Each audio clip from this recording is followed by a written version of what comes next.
The grand chandelier of the Moretti Estates dining hall cast golden light across the assembled guests, illuminating the faces of the city's most powerful families. I stood at the top of the staircase, hidden in the shadows, my heart hammering against my ribs as I smoothed my hands down the red silk dress one final time. This was it. The moment everything would change.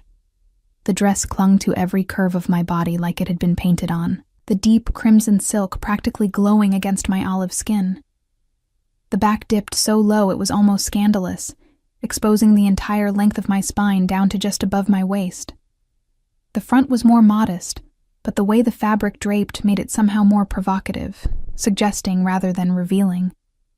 I'd spent 3 hours getting ready for this dinner. My dark hair fell in loose waves down my back. My makeup was dramatic, smoky eyes and red lips that matched the dress perfectly. My mother's diamond earrings caught the light with every slight movement of my head. I looked like sin wrapped in silk. And I was about to walk into a room full of mafiosos, and their families looking like this. More importantly, I was about to walk into a room where Dante Ferraro would see me like this. Taking a deep breath, I began my descent down the sweeping staircase. The click of my black stilettos against marble echoed through the hall, and one by one, conversations died as heads turned to watch me. But I only had eyes for one man. Dante stood near my father's side, a glass of whiskey in his hand, his tall frame encased in a charcoal suit that emphasized his broad shoulders and lean waist. His dark hair was swept back from his handsome face, and those storm-gray eyes that haunted my dreams were fixed on someone across the room. Until they weren't. The moment his gaze found me on the staircase, everything stopped. The glass in his hand froze halfway to his lips. His entire body went rigid, muscles tensing beneath the expensive fabric of his suit. I watched, satisfaction curling through me, as his eyes traveled over me with agonizing slowness, starting at my heels and moving up, lingering on the curve of my hips, the dip of my waist, the swell of my breasts beneath red silk. When his eyes finally met mine, they were black with desire, pupils blown wide, and his jaw was clenched so tight I could see the muscle ticking beneath his skin. His knuckles had gone white around his whiskey glass. I'd imagined this moment 1,000 times. But the reality was so much better. Dante Ferraro, the man who'd spent 13 years treating me like his little sister, looked at me like he wanted to devour me, like he wanted to throw me over his shoulder, carry me out of this room, and never let anyone else look at me again.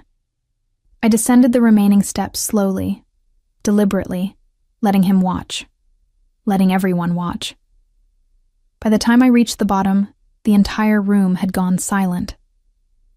Aurora. My father's voice broke the spell. Don Enzo Moretti moved toward me, pride and something else, concern, flickering across his weathered face. You look beautiful, cara mia.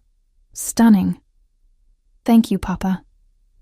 I kissed his cheek, hyper-aware of Dante's burning gaze on my exposed back. Perhaps too stunning, my father added quietly, though there was amusement in his tone. That dress is quite bold. Is it? I asked innocently. I thought it was appropriate for such an important evening. Before he could respond, Dante appeared at my side. Up close, I could see the tension radiating from him, could smell his cologne, that masculine scent that made my head spin. His hand landed on my lower back, right where silk met bare skin, and I felt him tense at the contact. We need to talk, he said, his voice rough. Now. Later, my father interrupted, checking his watch. It's time for the announcement. Aurora, come stand with me. My stomach dropped. Announcement? Yes, of course. Don Enzo smiled, gesturing for the room's attention. That's why everyone is here tonight, isn't it? Dread pooled in my stomach as my father guided me to stand before the assembled families. Dante remained close, his presence like a storm at my back. Thank you all for joining us this evening, my father began, his voice carrying authority that commanded instant silence. As you know, the strength of our world depends on the bonds between families, on loyalty, honor, and strategic alliances. No, please, no, not tonight, not like this. It is with great pleasure that I announce the engagement of my daughter, Aurora Moretti, to Luca Montero, son of the Montero family. The room erupted in applause. I stood frozen, the sound washing over me like waves. This couldn't be happening. Not now. Not when I'd just seen that look in Dante's eyes, that hunger he could no longer hide. Luca materialized from somewhere in the crowd, handsome and smiling, completely unaware that my world was shattering. He took my hand, kissed my knuckles, and I felt nothing. Nothing except the heat of Dante's gaze burning into my back. Aurora and Luca will be married in 6 months, my father continued. The union will strengthen both our families and secure our position in the Northern Territories. 6 months. I had 6 months before I became the wife of a man I didn't love. 6 months before any possibility of a future with Dante died completely.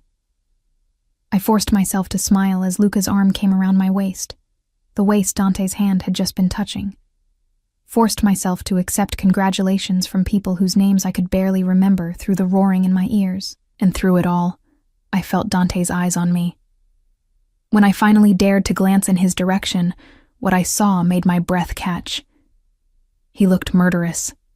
His hands were clenched into fists at his sides, his jaw so tight it had to hurt, his gray eyes blazing with barely controlled fury. He was staring at Luca's arm around my waist like he was contemplating exactly how to break it.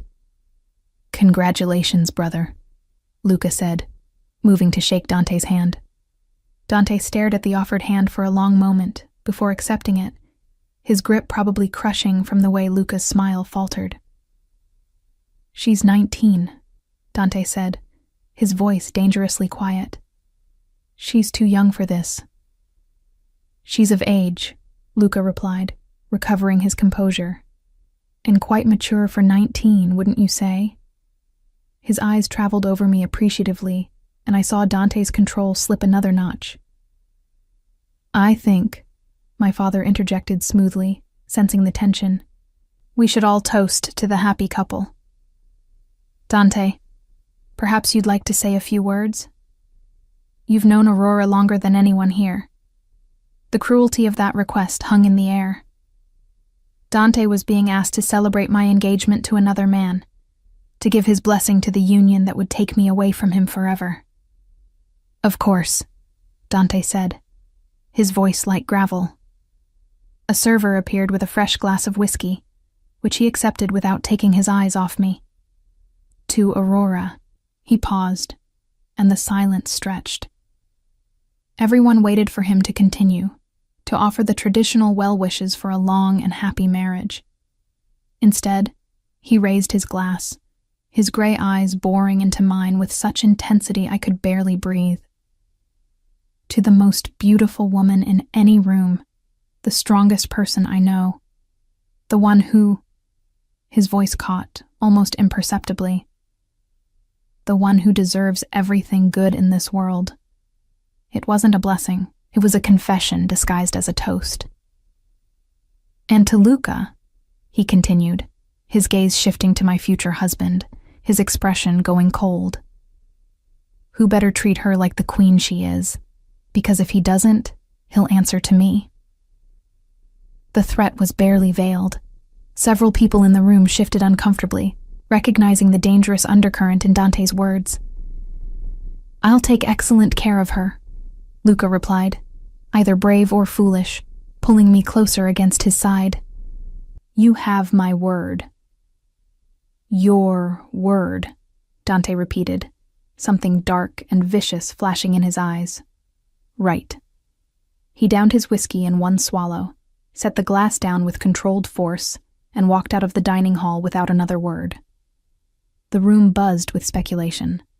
Antonio Russo, one of my father's oldest associates, leaned toward Don Enzo and murmured something I couldn't hear. My father's expression tightened. Dante's very protective of Aurora, my father explained to the room, though I could hear the concern beneath his casual tone. He's been like a brother to her since we brought him into the family. I'm sure he's just adjusting to the reality of her marriage. A brother. The word made me want to scream. If you'll excuse me, I said, my voice surprisingly steady. I need some air. I'll come with you, Luca offered immediately. No. The word came out sharper than I intended. I softened it with a smile that felt like it might crack my face. I just need a moment alone. Wedding planning is overwhelming. Before anyone could protest, I was moving toward the terrace doors, my heels clicking against marble. I could feel dozens of eyes on my back, on the expanse of bare skin the red dress revealed. But I didn't care.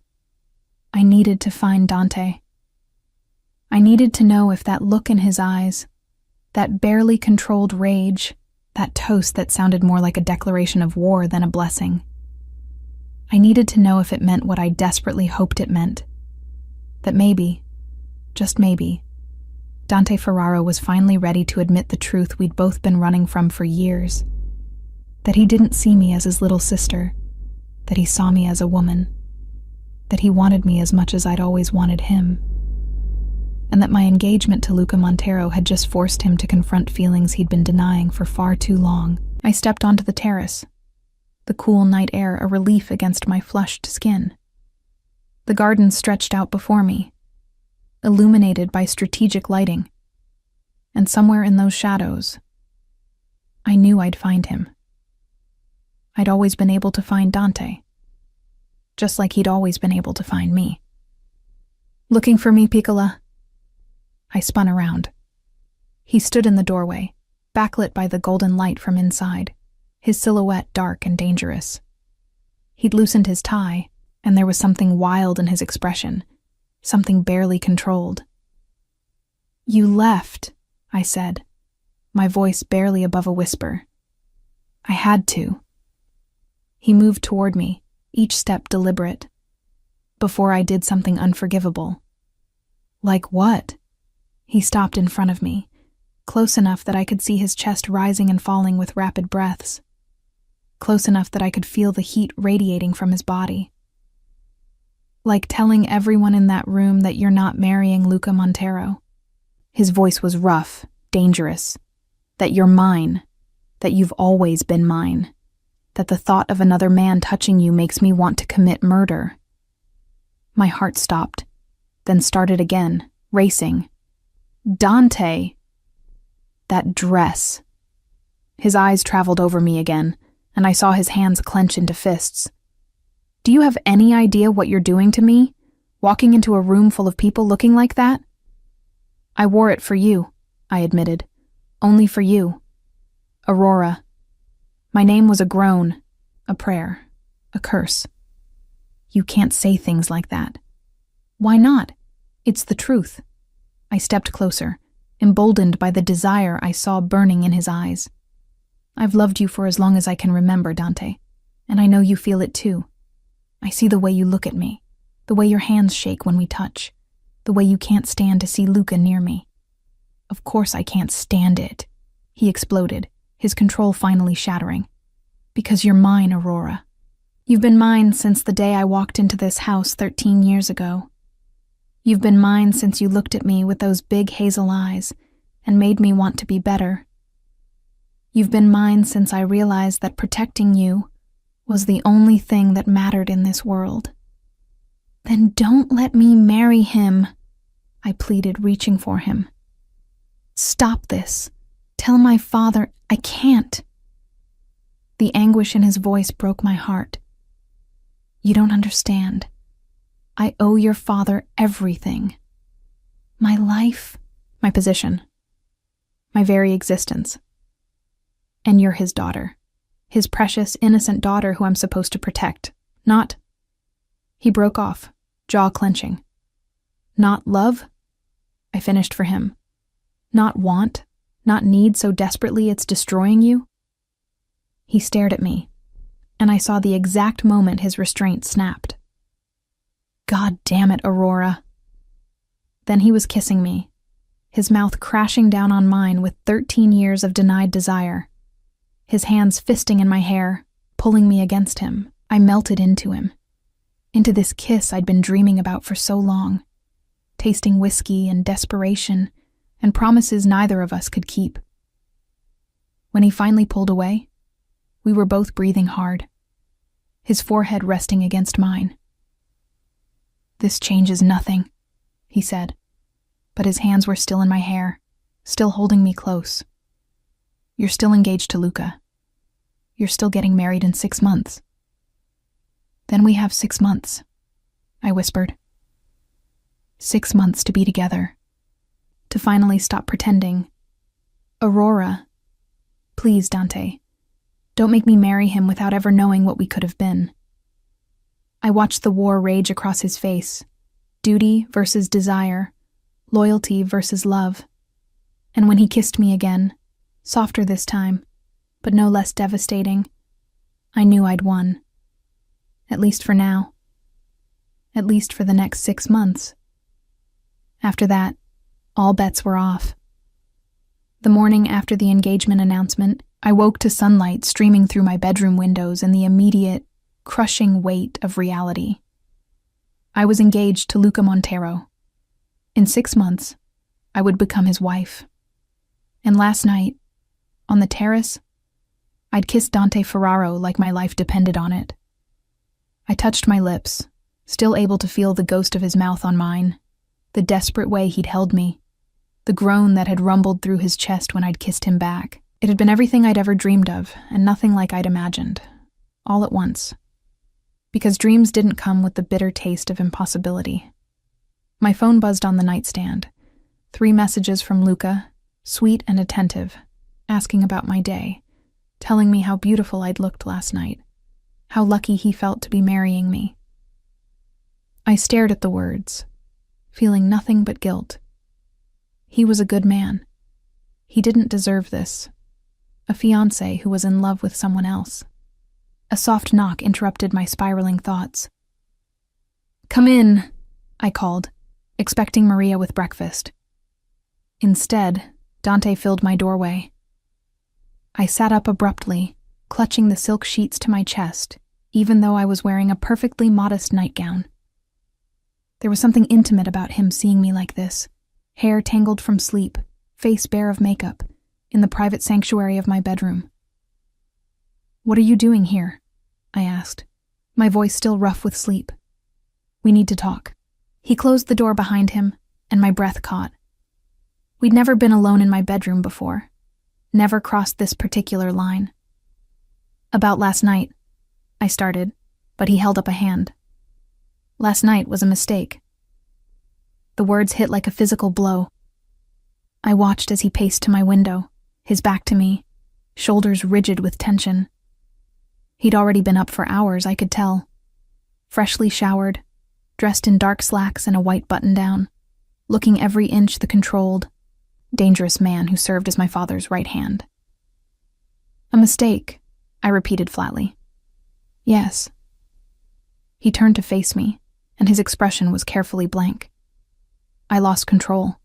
I let my feelings cloud my judgment. "It won't happen again." "Your feelings." I threw back the covers and stood, ignoring the way his eyes tracked the movement, the way they lingered on my legs before he forced his gaze back to my face. "You mean the fact that you love me?" "I never said that." "You didn't have to. It was in every touch, every kiss, every word you said last night." I moved toward him, watching him tense as I approached. "You told everyone in that room that I was yours. I said you deserved to be treated like a queen. That's different." "Is it?" I stopped in front of him, close enough to feel the heat radiating from his body. "Then look me in the eyes and tell me you don't love me. Tell me last night meant nothing." His jaw clenched, and for a moment, I thought he might actually do it. Might lie convincingly enough that I'd have no choice but to believe him. But then his hand came up, cupping my face with such tenderness it made my eyes sting. "I can't," he admitted, his voice rough. "I can't lie to you, Aurora. Not about this." "Then don't push me away." "I have to." His thumb stroked across my cheekbone. "Last night, I let my jealousy, my possessiveness override my judgment. But in the cold light of day, nothing has changed. You're still Don Enzo's daughter. I'm still the man he took in, the man who owes him everything. And you're still engaged to Luca Montero. I don't want to be. What you want doesn't matter." The harshness of the words was belied by the gentle way he continued to touch my face.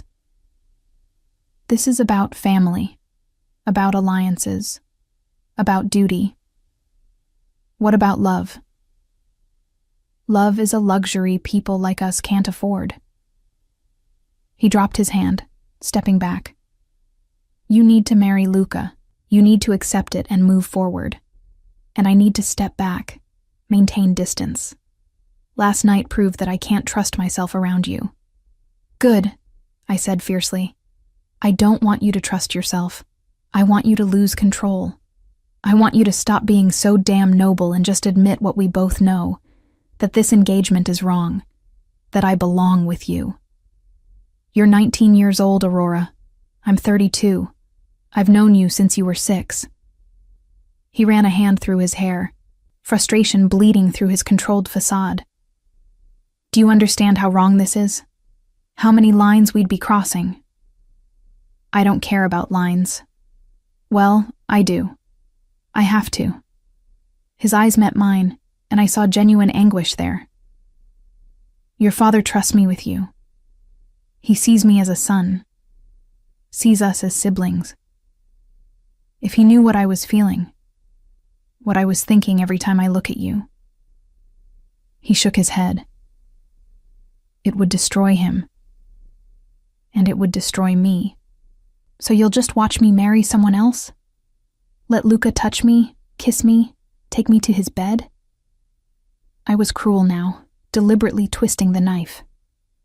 "You'll stand at my wedding and smile while he claims me as his wife?" The muscle in his jaw jumped. "If I have to." "Liar." I stepped closer again, refusing to let him retreat. "You're already going insane, and it's only been one night. Imagine 6 months of this. Imagine watching him court me, seeing him fall in love with me, knowing he'll have rights to my body that you'll never have." "Aurora, stop." His hands came up to grip my shoulders. Whether to push me away or pull me closer, I couldn't tell. "Why? Does it hurt?" "Good. Because it's killing me, Dante. Every day, every moment I have to pretend I don't love you, it's killing me." "You think this isn't killing me?" His control cracked, his voice rising. "You think I don't die a little every time I see him touch you? That I don't fantasize about breaking every bone in his body for daring to put his hands on what's mine?" "Then do something about it," I challenged. "Stop him. Stop this engagement. Tell my father the truth. I can't betray him like that." "So you'll betray me instead? Betray us?" "There is no us." But his hands tightened on my shoulders, betraying his words.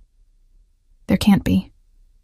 I stared up at him, at this man who'd been my protector, my constant, my secret love for so long, at the war raging in his storm-gray eyes, duty battling desire, loyalty fighting love. 6 months, I said quietly.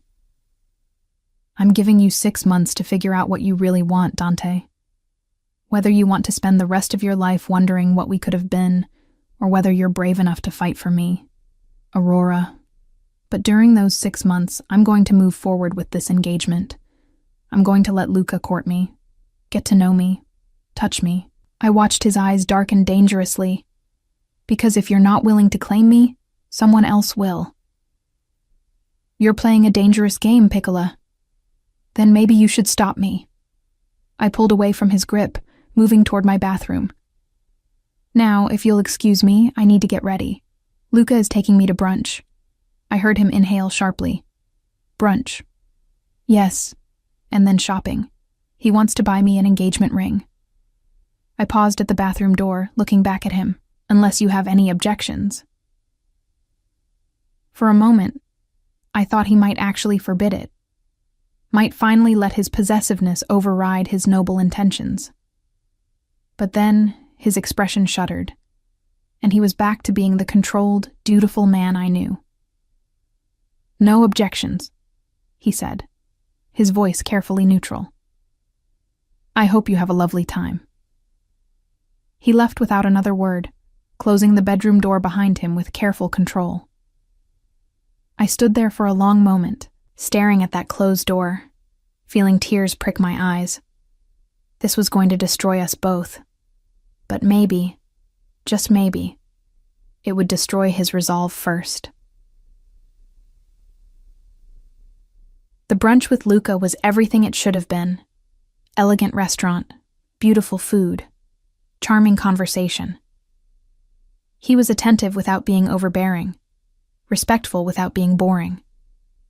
He told me about his family's business, his hobbies, his dreams for our future together. And I smiled and nodded and felt absolutely nothing. You're distracted, Luca observed, his hand covering mine on the table. Is everything all right? Just overwhelmed, I lied smoothly. The engagement, the wedding planning, it's a lot. We can slow down if you need. His thumb stroked across my knuckles, a gesture that should have been soothing. There's no rush. Except there was. 6 months. My father had been very clear about the timeline. No, it's fine, I assured him. I'm just adjusting. To me? He smiled, but there was genuine concern in his dark eyes. Aurora, I want you to be happy. If I'm doing something wrong, you're perfect, I interrupted, and it was the truth. He was perfect, just not perfect for me. Really, Luca, you're everything I could ask for in a husband.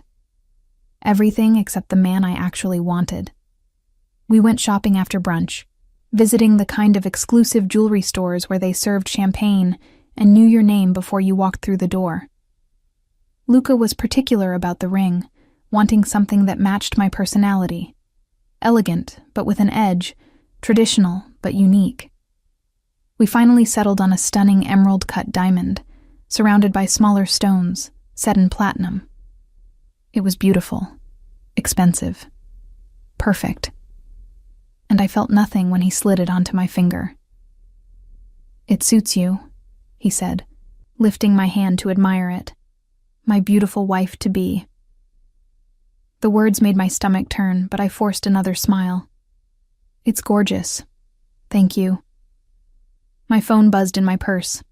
I pulled it out to find a text from Dante. How's your date going? The question was casual, but I could read the tension behind it. I typed back, wonderful. Just picked out my engagement ring. Want to see? I attached a photo of my hand, the massive diamond glittering in the jewelry store's lights. His response came immediately. Congratulations. One word. Loaded with everything he couldn't say. Luca was distracted by the jeweler, discussing having the ring resized and engraved. I typed back. He wants to engrave it with our wedding date. Make it permanent. Unless you can think of a reason I shouldn't. 3 dots appeared, indicating he was typing. Then disappeared. Then appeared again. Finally, no reason. Engrave it. I stared at those words, feeling something crack in my chest. He was giving up, accepting this, letting me go without a fight. Fine, if that's how he wanted to play this. I took another photo, this one of Luca's arm around my waist as we left the jewelry store. Sent it to Dante without comment. His response was a single word. Stop. I smiled grimly. Stop what? Moving on with my life? Isn't that what you want? Aurora. My name, nothing else. But I could feel the warning in it, the barely controlled fury. Luca wants to take me to dinner tonight. Somewhere romantic. Should I wear the red dress again? He seemed to like it. The 3 dots appeared and disappeared several times. When his response finally came, it was longer. You're trying to make me jealous. It's working. But it doesn't change anything. You're still marrying him. I'm still stepping back. This is how it has to be. I stared at the message, anger and hurt warring inside me. How could he just give up? How could he claim to love me and still let this happen? Then I guess I'll see you at the wedding, I typed back. You can stand with my father and watch Luca claim what you were too cowardly to fight for. I hit send before I could reconsider, then turned off my phone. Everything okay? Luca asked as we walked to his car. Perfect, I lied. Everything's perfect. I did wear the red dress to dinner that night, and I let Luca hold my hand across the candlelit table, and when he leaned in to kiss me goodnight, a chaste, respectful kiss on my cheek, I didn't pull away. But the entire time, I was thinking of Dante, of the way his hands had felt in my hair, of the desperate hunger in his kiss, of the possessive growl in his voice when he'd said I was his. When I finally got home, it was late. The house was quiet, most of the lights dimmed. I slipped off my heels and padded through the marble halls toward my room. I was halfway there when a hand shot out from a darkened doorway, yanking me into what I belatedly realized was Dante's office. "What the hell do you think you're doing?" he demanded, his voice a low snarl in the darkness. "Going to bed," I replied, my heart racing. "What are you doing lurking in your office with the lights off?" "Waiting for you to get home from your romantic dinner with your fiancé." He released me, moving to the window. Even in the dim light filtering through, I could see the tension in his shoulders. "Did you enjoy yourself?" "Very much." The lie came easily now. "Luca is wonderful company." "Is he?" Not a question. Dante's hands clenched into fists at his sides. "Yes, attentive, charming, respectful." I moved closer, emboldened by his jealousy. "He's everything you refused to be." He spun around so fast I barely registered the movement before he was in front of me, caging me against the door, his hands on either side of my head. "Refused to be?"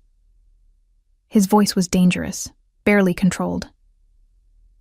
"You think I'm refusing anything? You think this is a choice?" "Isn't it?" I challenged, even as my breath caught at his proximity.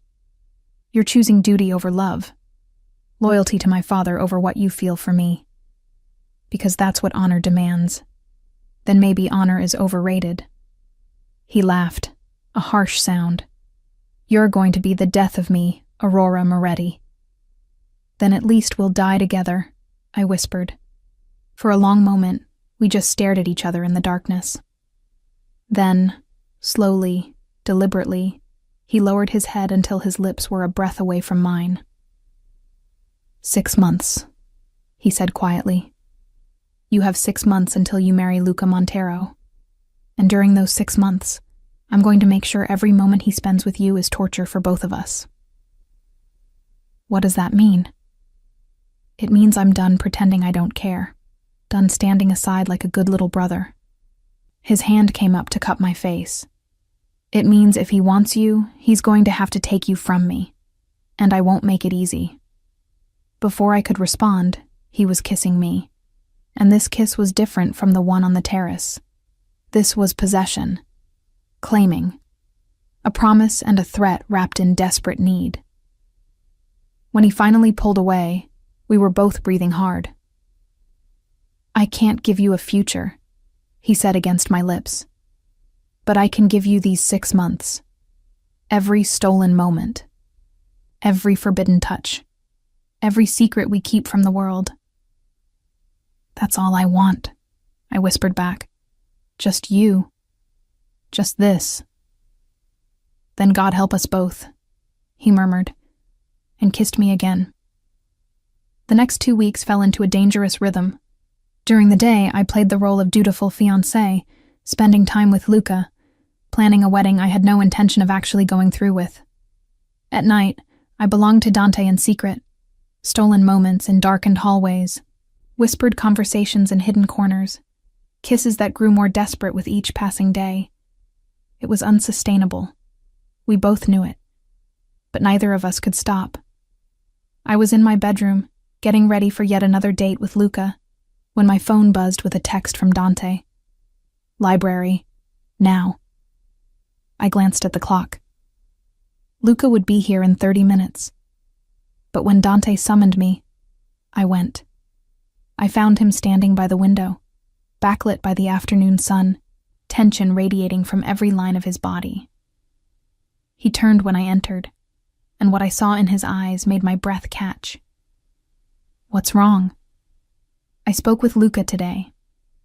His voice was carefully controlled. He mentioned he'd like to take you to his family's villa in Tuscany next month. For a week. My stomach dropped. He mentioned that at dinner last week. I haven't given him an answer yet. You should tell him no. On what grounds? I challenged. We're engaged. It's perfectly appropriate for us to spend time together. Alone. For a week. His hands clenched into fists. Do you have any idea what he's expecting to happen on that trip, Aurora? Heat flooded my face. I'm not naive, Dante. Then you know he'll try to seduce you, to claim what he thinks is his right as your future husband. He moved toward me, predatory and dangerous. And what will you do when he does? I don't know, I admitted honestly. I'm supposed to marry him in 4 months. At some point. No. The word was absolute. You don't get to finish that sentence. You don't get to talk about being with him like it's inevitable. It is inevitable, unless you're finally ready to do something about it. He stared at me for a long moment. Then he crossed the room, grabbed my hand, and pulled me toward the door. Where are we going? I asked, stumbling after him in my heels. Somewhere we can talk without being interrupted. He led me through the house, down corridors I rarely used, to a wing that had been under renovation for months. The area was empty, quiet, isolated. He pulled me into what would eventually be a guest suite, but was currently just bare walls and drop cloths. The moment the door closed behind us, he was on me. The kiss was brutal, desperate, all pretense of control abandoned. His hands fisted in my hair, tilting my head back to deepen the kiss, and I melted into him, into this fire that had been building between us for weeks. Tell me you haven't let him touch you, he demanded against my lips. Tell me you're still mine. I'm yours, I gasped as his mouth moved to my throat. Always yours, Dante. I can't do this anymore. His hands were everywhere, sliding down my sides, gripping my waist, pulling me harder against him. I can't watch him court you. Can't stand the thought of his hands on you. Can't. He broke off, resting his forehead against mine, both of us breathing hard. Then stop it, I pleaded. Talk to my father. Tell him the truth. He'll never forgive me. Never accept this. You don't know that. Yes, I do. He pulled back to look at me, and I saw genuine anguish in his eyes. Aurora, when your father found me, I was 12 years old and half feral with grief and rage. I'd just watched my entire family slaughtered by a rival organization. I wanted to die. Would have died if Don Enzo hadn't taken me in, given me purpose, made me part of his family. I knew this story, but I'd never heard him tell it with such raw emotion. He saved my life, Dante continued. Trained me, trusted me with his most important operations, made me his right hand. And the entire time, he treated me like a son, called me family. That's not something I take lightly. I understand that. But you were 6 years old when I came here. 6. I watched you grow up, Aurora. I was there for your first day of school, your first heartbreak, your first everything. Your father trusted me to protect you, to be your brother. And now I'm—" He broke off, jaw clenching. "In love with me," I finished softly. "You're in love with me, and you think that makes you a monster. Doesn't it?" His laugh was bitter. What kind of man falls in love with the child he helped raise? The kind of man who sees me as a woman now, not a child. The kind who fought these feelings for years before finally admitting them. I cupped his face, forcing him to look at me. "Dante, you're not a monster. You're the best man I know. I'm a criminal. I've killed people, Aurora. I've done things that would make you sick if you knew the details. I don't care. You should." But his hands came up to cover mine, holding them against his face. "You should run from me as fast as you can." "I've spent my whole life running toward you," I whispered. "I'm not about to stop now." He kissed me again, softer this time but no less intense. When he pulled away, there was resignation in his eyes. "I need to tell you something," he said quietly. "About why your father arranged this marriage." My stomach dropped. "What do you mean?" "The Montero alliance isn't just about territory. It's about protection." He moved to the window, looking out over the grounds. "There's another family, the Castellanos. They've been trying to move into our territory for years. The marriage to Luca was supposed to strengthen our position, give us the resources to push back. So, I'm a bargaining chip. Your leverage. And if I interfere with this marriage, I'm not just betraying your father's trust. I'm putting the entire family at risk." I stared at his back, feeling the full weight of our situation crash down. "So, what are you saying? That we can never be together?" "I'm saying that the stakes are higher than just our feelings." He turned to face me. "If this marriage doesn't happen, people could die. The family could be destroyed. Everything your father has built could crumble. And if it does happen, if I marry Luca," my voice broke, "what then?" "Then we learn to live with it." But his expression said he had no idea how. A noise in the hallway made us both freeze.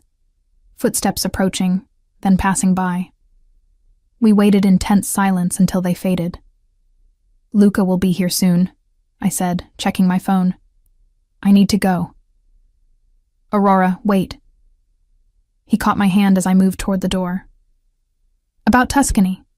Please don't go. Give me a reason not to.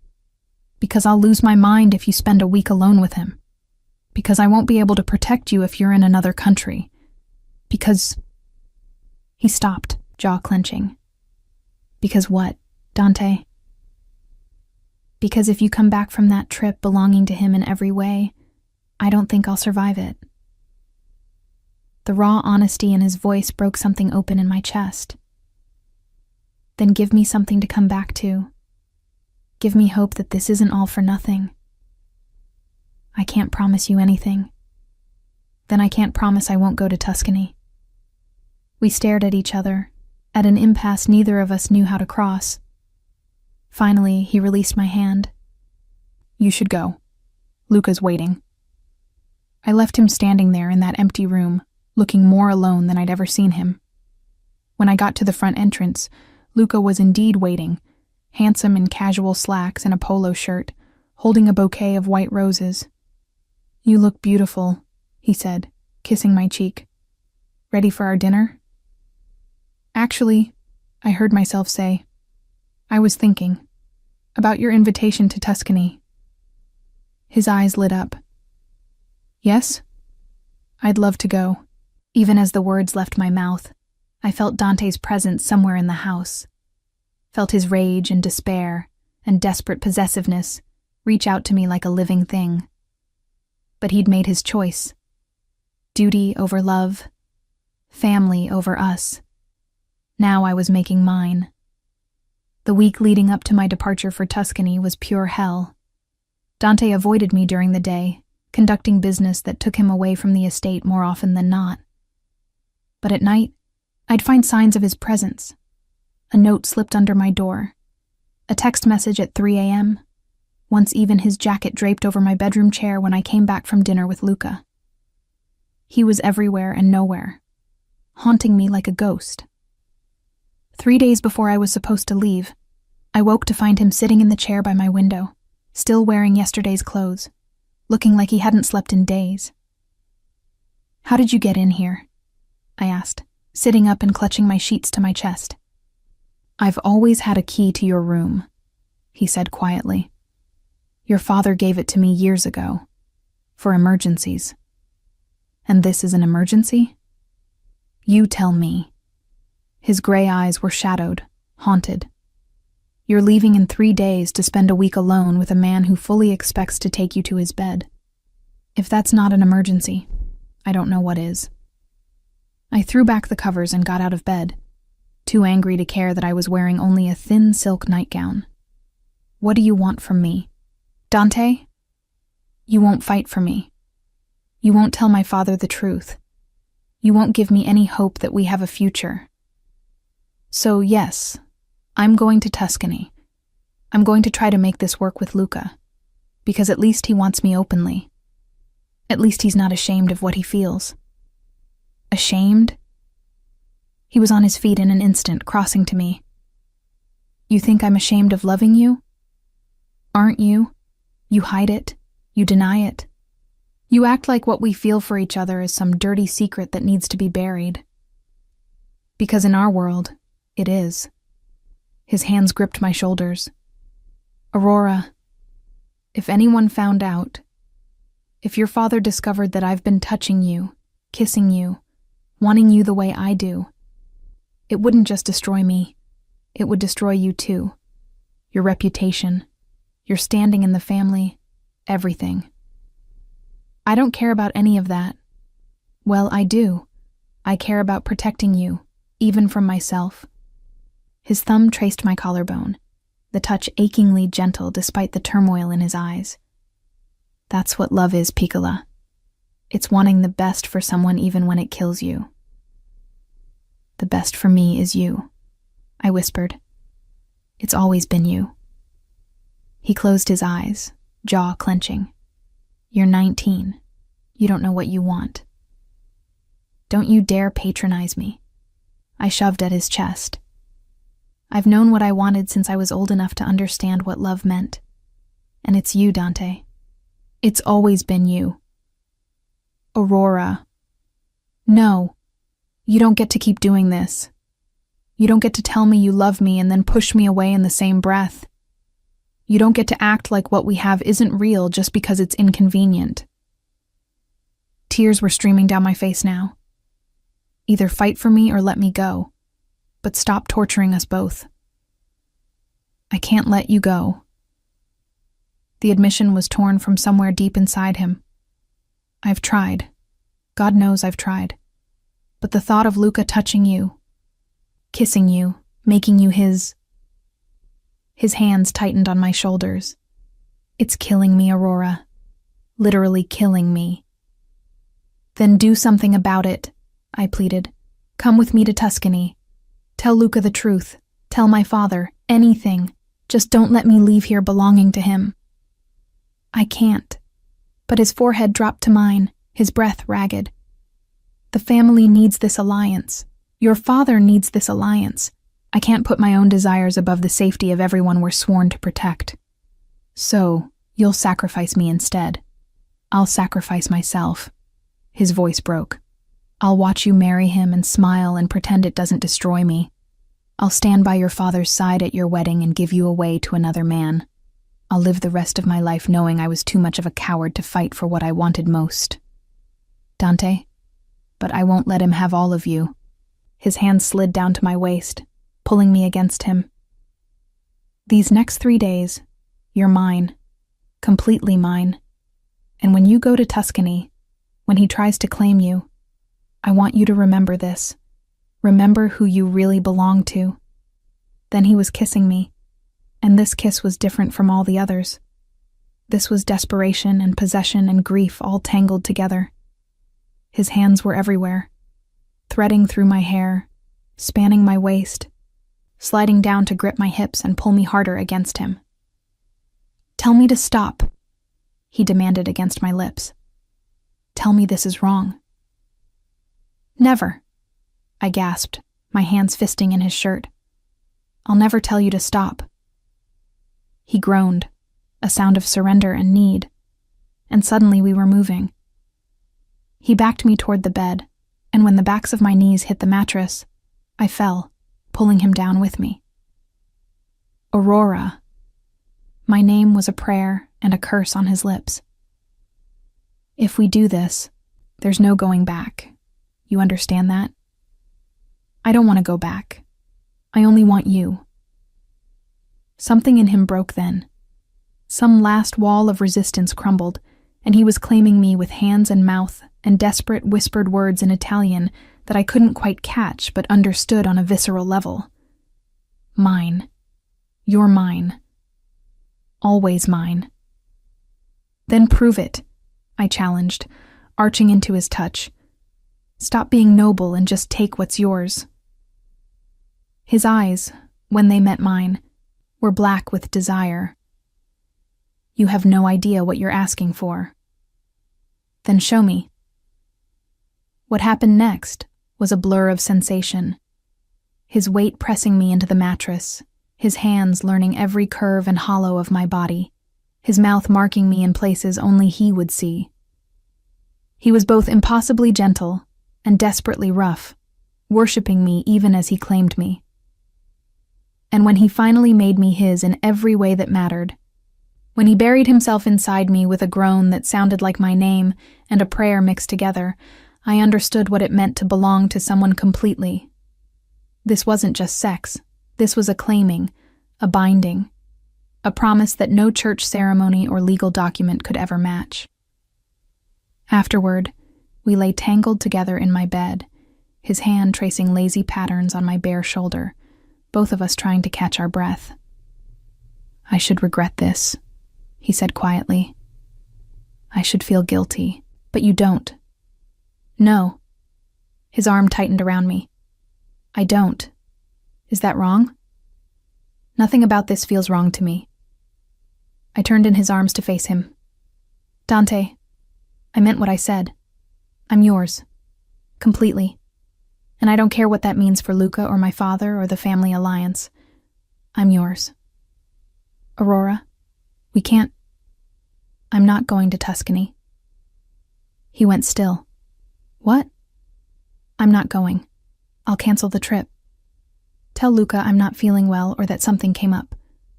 I don't care. But I'm not spending a week alone with him. Not now. Not after this. You have to go. I pulled back to look at him. What? If you cancel now, it'll raise suspicions.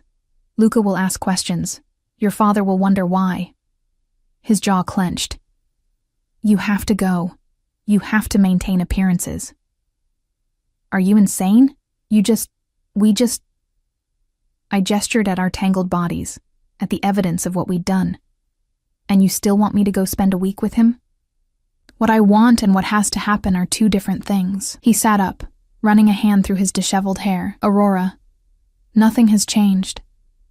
This, he gestured between us, this doesn't change the political realities, doesn't change what your father expects, doesn't change the fact that you're engaged to Luca Montero. Then what was the point? Anger and hurt warred inside me. Why make me yours if you're just going to give me away? Because I'm selfish. He looked at me, and I saw genuine anguish in his eyes.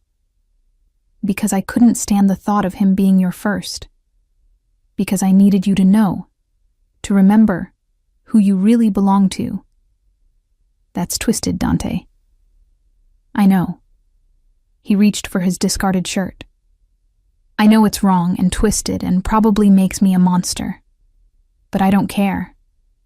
At least now, when Luca touches you, you'll remember this. Remember me. I watched him dress, feeling something break inside my chest. So that's it? You got what you wanted, and now you're just going to walk away? What I wanted? He laughed bitterly. Aurora, what I want is to keep you in this bed for the rest of our lives, to tell the world you're mine and dare anyone to try to take you from me, to marry you myself and spend every day proving that you belong with me. Then do it. I can't." He was fully dressed now, looking at me with such longing it hurt. "I wish I could, but I can't. So yes, you're going to Tuscany. You're going to smile and be charming and play the role of Luca's future wife. And when you come back, we'll figure out what comes next." "What comes next is me marrying him in 3 months," I pointed out bitterly. "Unless you're planning to stop it." "I don't know." He moved to the door, then paused, looking back at me. "All I know is that I love you. And that's going to have to be enough for now." Then he was gone, leaving me alone in my rumpled bed, marked and claimed and more confused than ever. 2 days later, I boarded a private plane to Tuscany with Luca Montero, his sister Isabella as chaperone, and a heart that felt like it was being torn in two. Dante didn't come to see me off, didn't text, didn't call. But when I got to my room and unpacked my suitcase, I found one of his shirts tucked between my clothes, the one he'd been wearing that night in my bedroom. It still smelled like him, like his cologne and something uniquely Dante. I buried my face in it and cried. Tuscany was beautiful. The villa sat on a hillside overlooking vineyards that stretched as far as the eye could see. The weather was perfect, warm days and cool nights, the kind of idyllic Italian summer that romance novels were written about. And I was miserable. Luca was the perfect host. Attentive without being overbearing, he showed me around the property, took me to charming local restaurants, introduced me to his extended family. His sister Isabella was warm and welcoming, treating me like a friend rather than an obligation. I should have been happy, should have been falling for this kind, handsome man who was trying so hard to make me love him. Instead, I spent every night clutching Dante's shirt and staring at my phone, waiting for a message that never came. It was the 3rd day when things came to a head. We'd spent the afternoon touring local vineyards, and Luca had been particularly charming, making me laugh with stories about his childhood, his eyes warm every time they landed on me. As the sun set, we found ourselves alone on the villa's terrace, Isabella having retired early with a headache. "I'm glad you came," Luca said, handing me a glass of wine. "I was worried you'd cancel." "Why would I cancel?" I asked, though guilt twisted in my stomach. "You've seemed distant lately." He studied me over the rim of his glass. "Like there's something on your mind. Someone on your mind." My blood ran cold. "I don't know what you mean." "Don't you?" He set down his glass, turning to face me fully. "Aurora, I'm not blind. I see the way you look at your phone, waiting for messages that never come. I see how you flinch when I touch you, like you're thinking of someone else's hands. I see..." He paused. "I see that you're in love with someone else." I opened my mouth to deny it, but the words wouldn't come. What was the point? He was right. "I'm sorry," I whispered instead. "Don't be sorry. Just tell me the truth." His voice was gentle, not angry. "Is it Dante?" The question hit like a physical blow. "How did you—" "I have eyes, Aurora, and I'm not stupid." He sighed. "The way he looks at you. The way you look at him when you think no one's watching. The tension between you two at the engagement party." He laughed softly. "I actually feel sorry for the poor bastard. Luca, does he know that you're in love with him?" "Yes, but it doesn't matter. He won't—" My voice broke. "He won't fight for me. He thinks he owes too much to my father, that being with me would be a betrayal. So he's letting you marry me instead." Luca shook his head. "That's either incredibly noble or incredibly stupid. I can't decide which." "Both," I admitted. Definitely both. We stood in silence for a moment, the Tuscan sunset painting the sky in shades of orange and pink. I could make you happy, Luca said finally. Maybe not the way he could, but I'd try. I'd spend every day trying to earn your love. I know you would, and you deserve someone who can give you that. Someone who isn't in love with someone else. But that's not you. No, I'm sorry, but it's not. He nodded slowly, like he'd expected this answer. What do you want to do? I don't know. The alliance. Our families need this marriage. Our families will survive. He took my hand, and there was real kindness in his eyes. Aurora, I won't marry a woman who's in love with another man. It wouldn't be fair to either of us. So here's what we're going to do. What? We're going to give him one more chance. When we get back, you're going to tell Dante exactly what you told me. That you love him. That you want him. That you're willing to face whatever consequences come from being together. He squeezed my hand. And if he still won't fight for you, if he still chooses duty over love, then we'll move forward with the marriage. But at least you'll know you tried. Tears spilled down my cheeks. Why are you being so kind about this? Because I've seen the way you look at him. And I've seen the way he looks at you when he thinks no one's watching. His smile was sad. That kind of love doesn't come around often, Aurora. It would be a crime not to at least try to fight for it. I threw my arms around him, hugging him tight. Thank you. Don't thank me yet, he said wryly. If Dante doesn't pull his head out of his ass, you're still stuck marrying me. Despite everything, I laughed. We cut the trip short, returning to the estate 3 days early. Isabella covered for us, telling everyone I'd gotten sick, and Luca had been the perfect gentleman, bringing me home early to recover. The truth was simpler. I was done waiting, done being patient, done letting Dante make decisions for both of us. I was going to force his hand, one way or another. I found him in his office, reviewing documents, looking haggard and exhausted. He glanced up when I entered, and I saw a flash of something. Relief? Joy. Cross his face before his expression shuddered. You're back early, he said carefully. Is everything all right? No, everything is not all right.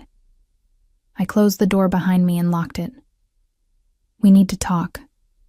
Aurora, if this is about what happened before you left, it's about everything. I moved to stand in front of his desk. It's about the fact that I spent a week in paradise with a good, kind man who wants to marry me, and all I could think about was you. It's about the fact that Luca knows I'm in love with someone else and offered to step aside. It's about the fact that I'm done waiting for you to decide what you want. He stood slowly. What are you saying? I'm saying I love you, Dante Ferraro. I'm saying I want you. I'm saying I don't care about the consequences or my father's approval or the family alliance. I'm saying I'm yours, completely and totally, and I need to know if you're mine. You know I am. Then prove it. I slammed my hands on his desk. Stop hiding. Stop making excuses. Stop choosing duty over love. Stand up and fight for me, damn it. It's not that simple. Yes, it is. It's exactly that simple. Either you love me enough to fight for me, or you don't. Either I'm worth the risk, or I'm not. Either we do this together, or I walk out that door and marry Luca Montero, and you spend the rest of your life wondering what could have been. He stared at me, something wild and desperate rising in his eyes. You're asking me to betray everything I believe in. Everyone who's ever trusted me. I'm asking you to choose love over fear. To choose us over what everyone else expects.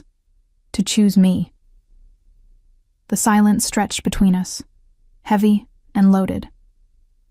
Then he moved, circling the desk with predatory grace. You want me to fight for you? His voice was low, dangerous. You want me to stop being noble? Yes, You want me to claim you? Publicly? Damn the consequences? Yes.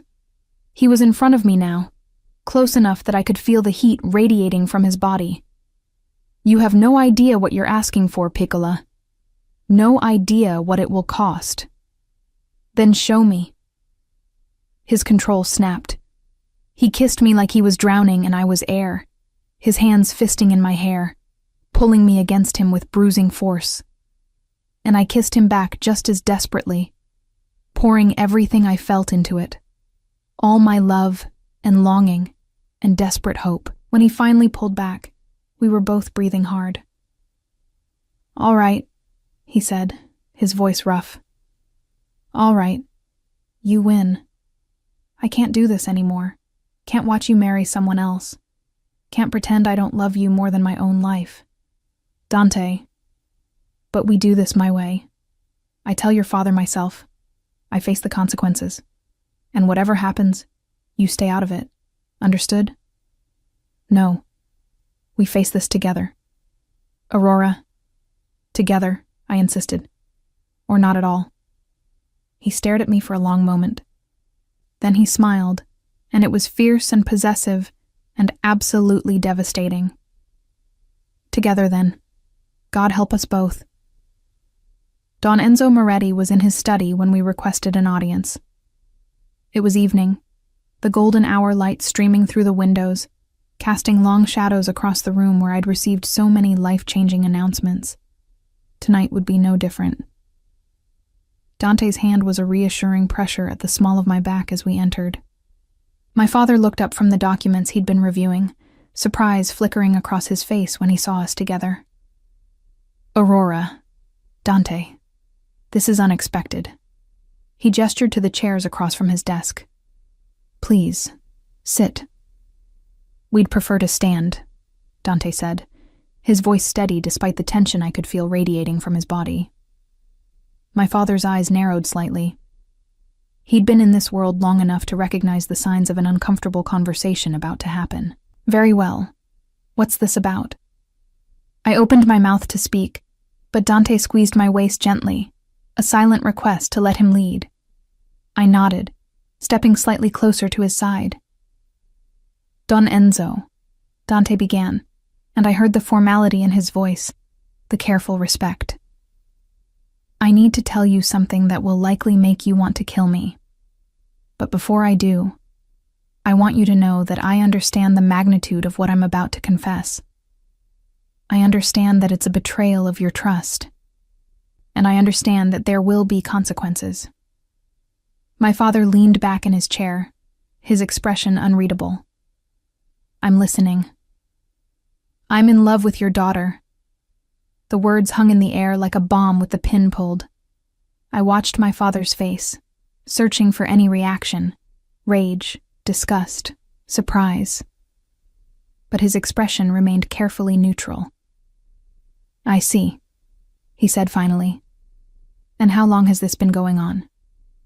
The feelings? Dante's jaw clenched. Years. Acting on them? Only recently. But that's irrelevant. What matters is that I love Aurora. I've tried to fight it, tried to do the right thing, tried to step aside and let her marry Luca as you arranged. But I can't. I won't. You won't, my father repeated, his voice dangerously soft. No, sir. I won't stand by and watch her marry another man, not when she belongs with me. I belong with him, Papa, I added, finding my voice. I love him. I've loved him for as long as I can remember, and I won't marry Luca. I can't. Don Enzo was silent for a long moment, his gaze moving between us. Then he stood, moving to the window, his back to us. Do you have any idea what you're asking? He said quietly. The alliance with the Monteros was crucial. Without it, we're vulnerable to the Castellanos. They've been circling like sharks, waiting for any sign of weakness. I know, Dante said, and I know that by pursuing this, I'm putting the family at risk, but I also know that I can find another way to secure our position. Another alliance. I'll do whatever it takes to make this right, but I won't give her up." "You won't give her up," my father repeated. "The girl I entrusted to your care. The daughter I expected you to protect as a brother would." "I've protected her," Dante said fiercely. "I've kept her safe, kept her out of harm's way, would die before letting anything happen to her. That hasn't changed. Will never change. The only thing that's changed is that I can't pretend anymore that what I feel for her is brotherly. Because it never was." My father turned back to face us, and I was shocked to see not rage in his eyes, but something almost like resignation. "Was it, Dante?" Dante went very still. "Sir?" "I'm not blind. I've seen the way you look at her, the way you've always looked at her, even when she was too young for it to mean anything. The possessiveness, the jealousy when other boys showed interest." He moved back to his desk, sinking into his chair. "I told myself I was imagining it, that you saw her as a sister, that the protectiveness was familial." "Papa," I started, but he held up a hand. "But deep down, I think I always knew. I just chose not to acknowledge it because acknowledging it would mean facing this exact situation." He looked at me, really looked at me, and I saw sadness in his eyes. "You're in love with him too." "Yes," I said simply. "I'm sorry if that disappoints you, but yes, I love him." "Does Luca know?" I nodded. "He figured it out in Tuscany. He's the one who told me to come home early, to give Dante one more chance to fight for me. That was generous of him." My father rubbed his temples. "This is a mess, a complete mess." "I know," Dante said. "And I take full responsibility. If you want me to leave, if you want to cut ties with me completely, I understand. But I'm not leaving without Aurora." "You think I'd let you take my daughter and just walk away?" My father's voice hardened. "You think it's that simple?" "No, sir. I think it's incredibly complicated. But I also think Aurora and I love each other enough to figure it out." "Love." Don Enzo laughed bitterly. "Love is a luxury in our world, Dante. You know that. We marry for alliances, for power, for strategy, not for love." "You loved Mama," I said softly. "Everyone knows you did." My father's expression softened. "Yes, I loved your mother, more than life itself. And when I lost her..." He broke off, clearing his throat. "I never wanted that kind of love for you, Aurora. It's too painful when it's gone." "But it's worth it," I insisted, moving closer to his desk. "Isn't it? Those years you had with her, even knowing how it would end, weren't they worth it?" He was silent for a long moment. Then he sighed, suddenly looking much older than his years. "The Monteros won't be happy about this. Luca might be understanding, but his father will see it as an insult, a betrayal." "I'll handle Marco Montero," Dante said. "I'll make sure he understands this isn't a slight against his family. And the Castellanos. Without the Montero alliance, we're exposed. We'll strengthen our other alliances. Reach out to the Russos, the Costellos. I'll make it work, Don Enzo. I swear to you, I'll make it work." My father looked at him for a long moment. Then slowly, he nodded. "You love her enough to risk everything, to potentially start a war, to betray everything I've taught you about duty and loyalty to the family." "With respect, sir, I'm not betraying the family.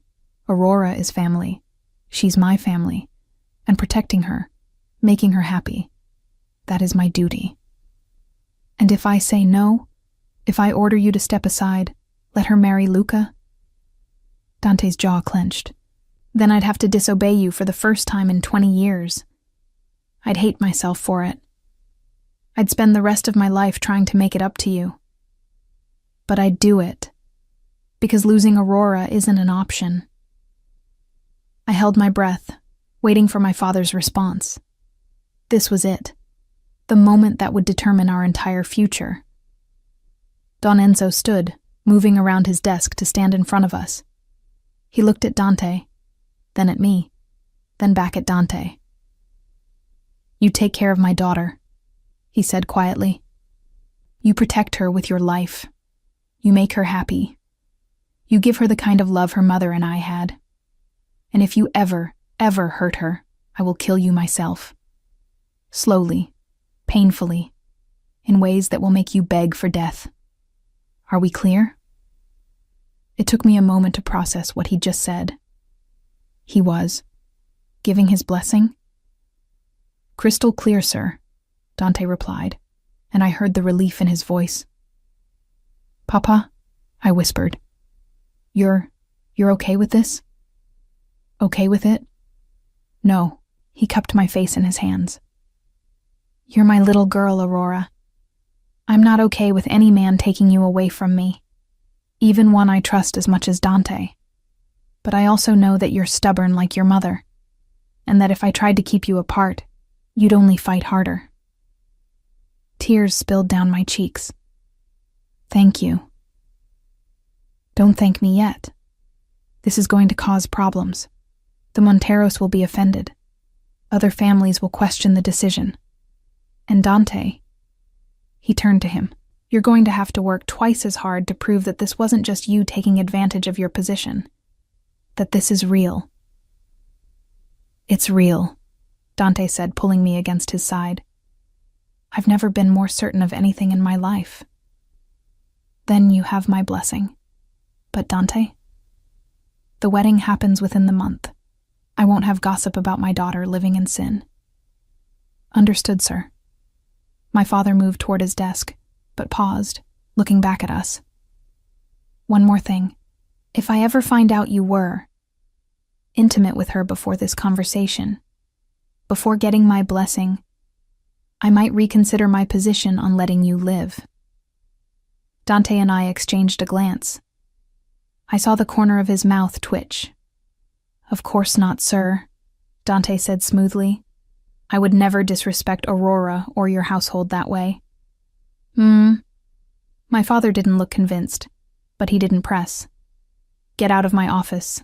I need to call Marco Montero and try to explain why his son's engagement is being terminated." And the moment we were in the hallway, out of my father's earshot, I turned to Dante. "We're getting married. Apparently so." He looked slightly dazed. "In less than a month." "Are you scared?" "Terrified," he admitted. Then he smiled, and it was the first genuine, unguarded smile I'd seen from him in weeks, but also happier than I've ever been. I launched myself at him, and he caught me easily, spinning me around as I laughed. When he set me down, his hands cupped my face, his expression growing serious. "I love you, Aurora Moretti. I've loved you for longer than I should admit, and I'm going to spend the rest of my life making sure you never regret choosing me." "I could never regret you," I whispered back. "You're everything I've ever wanted."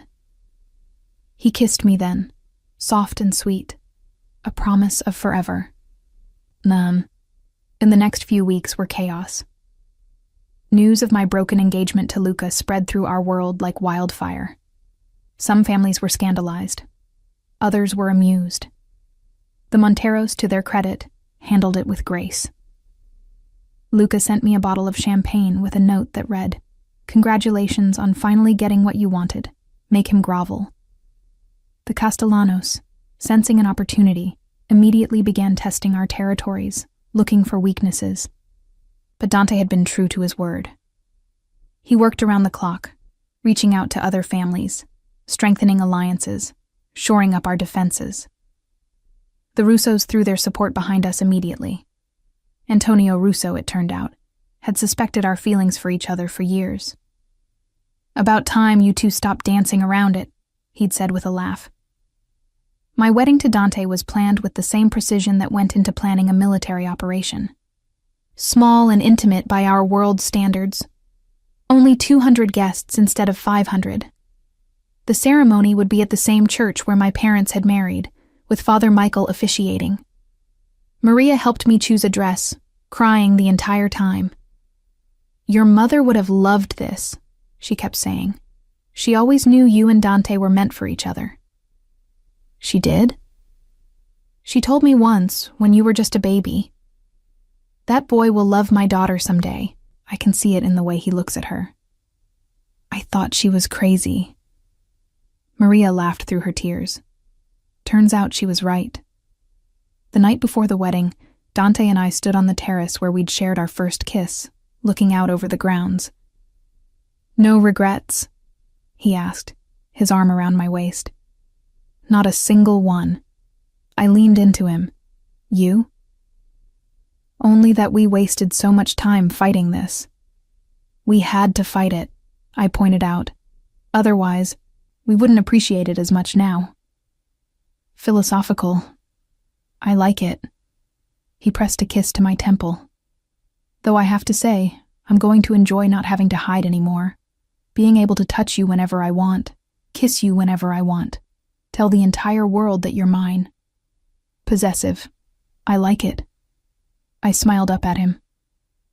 "Though you know my father will still probably try to kill you if you hurt me." "As he should. As I would, if anyone ever hurt you." His expression grew serious. "Aurora, I need you to understand something. This world we live in, it's dangerous. There will always be threats. Always be people looking to use you to get to me, or to your father. I can't promise you a safe life. I don't want a safe life. I want you. Even knowing what that means? The violence, the danger, the moral compromises? I've lived in this world my whole life, Dante. I know what it is. And yes, even knowing all that, I choose you. I choose us." He pulled me closer, and we stood there in comfortable silence, watching the stars appear one by one in the darkening sky. "Tomorrow," he said softly, "tomorrow you become Aurora Ferraro." "Aurora Ferraro," I repeated, testing the name. I like the sound of that. "So do I, Piccola. So do I." The morning of my wedding dawned clear and beautiful, the kind of perfect autumn day that seemed designed for new beginnings. I woke early, too excited to sleep, and found Maria already bustling around my room, preparing everything. "The dress arrived," she announced, gesturing to where it hung by the window. "And Dante sent this." She handed me a small velvet box. Inside was a delicate diamond bracelet, clearly an antique, with a note in Dante's familiar handwriting. "This belonged to my mother. She would have wanted you to have it. See you at the altar, Piccola." I held the bracelet, tears pricking my eyes. Dante rarely spoke about his biological family, the one he'd lost so violently. For him to give me something of his mother's, it meant everything. "He's a good man," Maria said softly. "Your mother knew it. I know it. And soon, the whole world will know it." The next few hours passed in a blur of hair and makeup and endless photographs. My dress was a masterpiece. Ivory silk with delicate lace sleeves, fitted through the bodice and flowing into a full skirt. Simple but elegant, classic but modern. I looked like a bride. Dante's bride. "Ready?" my father asked, appearing in the doorway in his tuxedo. He stopped when he saw me, and I watched emotions play across his face. Pride, sadness, love. "You look just like your mother on our wedding day," he said, his voice rough with emotion. "Papa, I'm happy for you, Aurora, truly. Dante loves you the way every father hopes his daughter will be loved." He offered his arm. "Shall we?" The church was packed when we arrived.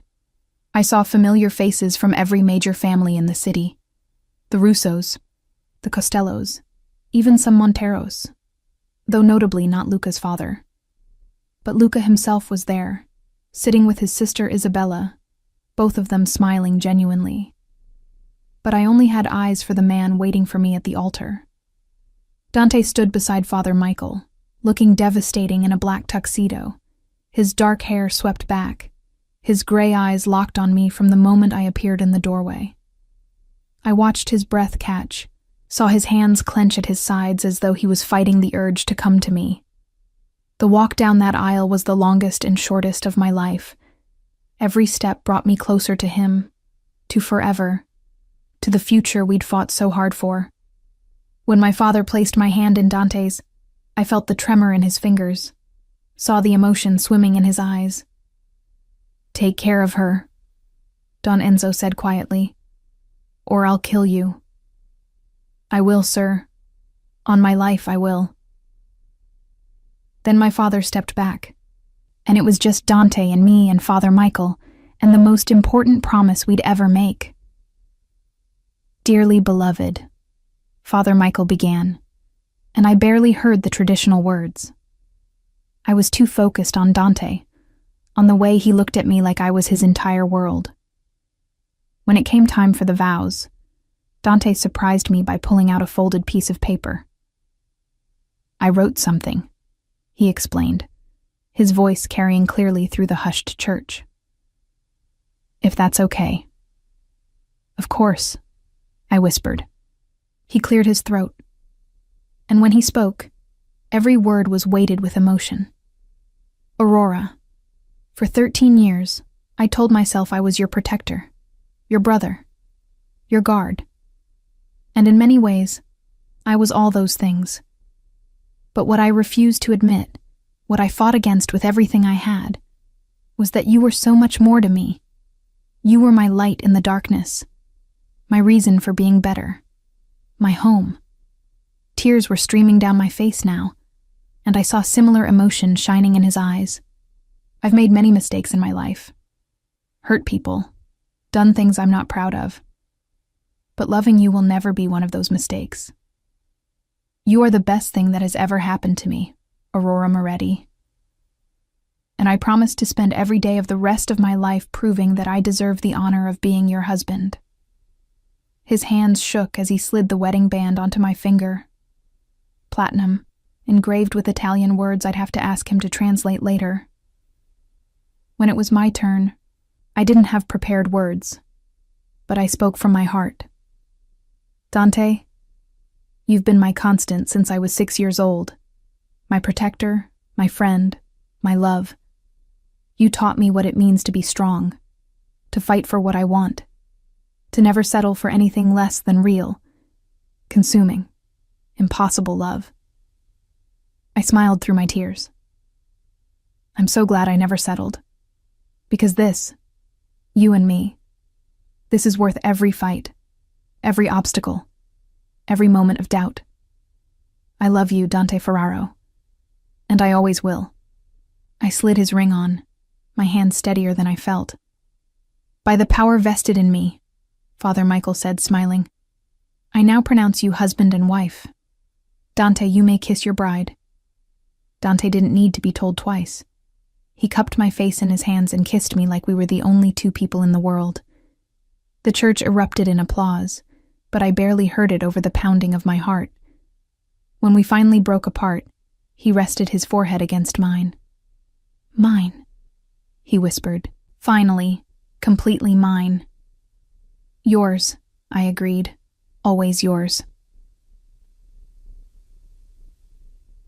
The reception was held at the estate, in the grand ballroom that had been transformed with thousands of white roses and candles. It was beautiful and elegant and perfect. But the best part was the freedom, the ability to touch Dante whenever I wanted, to have his arm around my waist, to kiss him without hiding, to be publicly, undeniably his. "May I have this dance, Mrs. Ferraro?" he asked during our first dance, that new name sending a thrill through me. "Always, Mr. Ferraro." As we swayed together, his hand warm against the small of my back, I caught sight of my father watching us from across the room. He raised his glass in a subtle toast, and I saw approval in his eyes. "Happy?" Dante murmured against my ear. "Happier than I ever thought possible." "Good, because I plan to spend the rest of our lives making you even happier." He pulled back to look at me. I know I don't say it enough, but thank you. For what? For fighting for us. For not giving up when I was too stubborn to admit what I felt. For loving me despite all my flaws and complications. His thumb traced my cheekbone. For choosing me. I'll always choose you, I promised. In every life, every timeline, every possible future. It's always been you, Dante. It always will be. He kissed me again, and I heard good-natured catcalls from our guests. But I didn't care. Let them watch. Let them see how much we loved each other. Later, as we cut the cake and toasted with champagne and danced with various family members, I caught Luca's eye across the room. He raised his glass to me with a genuine smile, and I mouthed, "Thank you." He nodded, understanding. Without his generosity, his willingness to step aside, none of this would have been possible. As the evening wound down and guests began to leave, Dante pulled me aside. "Ready to get out of here?" he asked, his eyes dark with promise. "Where are we going?" "I have a surprise for you." He took my hand. "Trust me? Always." He led me out to where a car was waiting. Not one of the family's usual vehicles, but a sleek sports car I'd never seen before.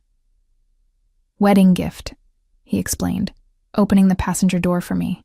"From me to us." As we drove through the city streets, leaving the estate behind, I felt like I was shedding an old skin. Aurora Moretti, dutiful daughter, was gone. In her place was Aurora Ferraro, wife to the man she loved. "Where are we really going?" I asked as we left the city limits. "You'll see."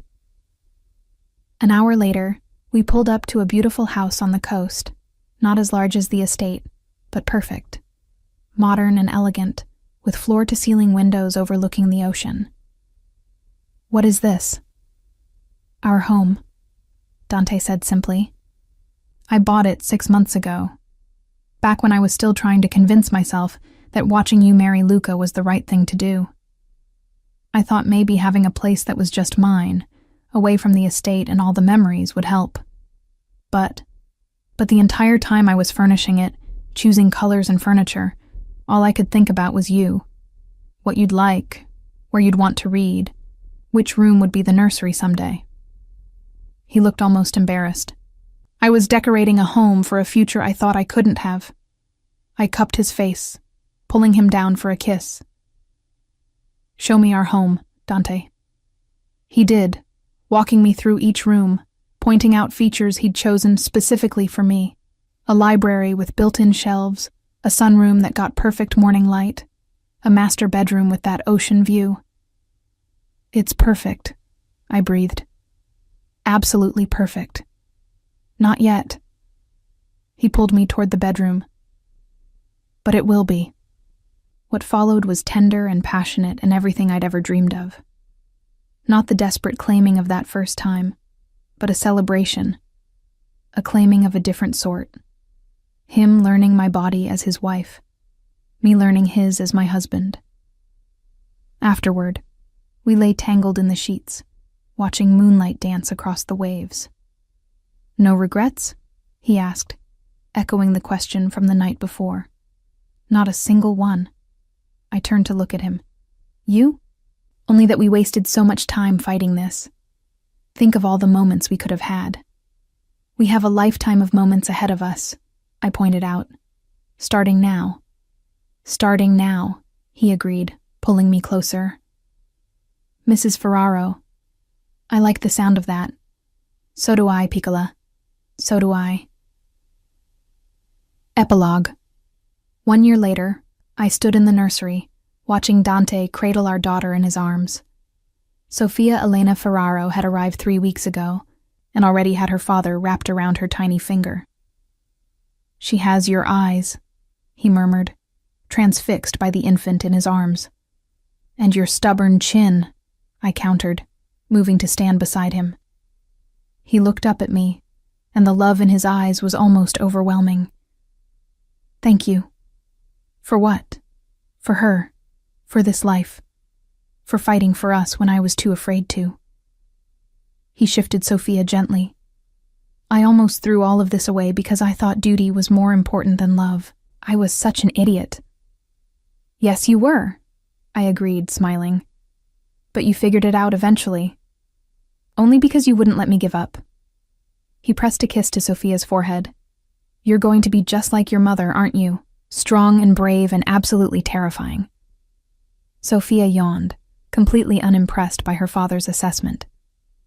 A soft knock at the door revealed my father, still uncomfortable with the grandfather role but trying. May I? He asked, gesturing to Sophia.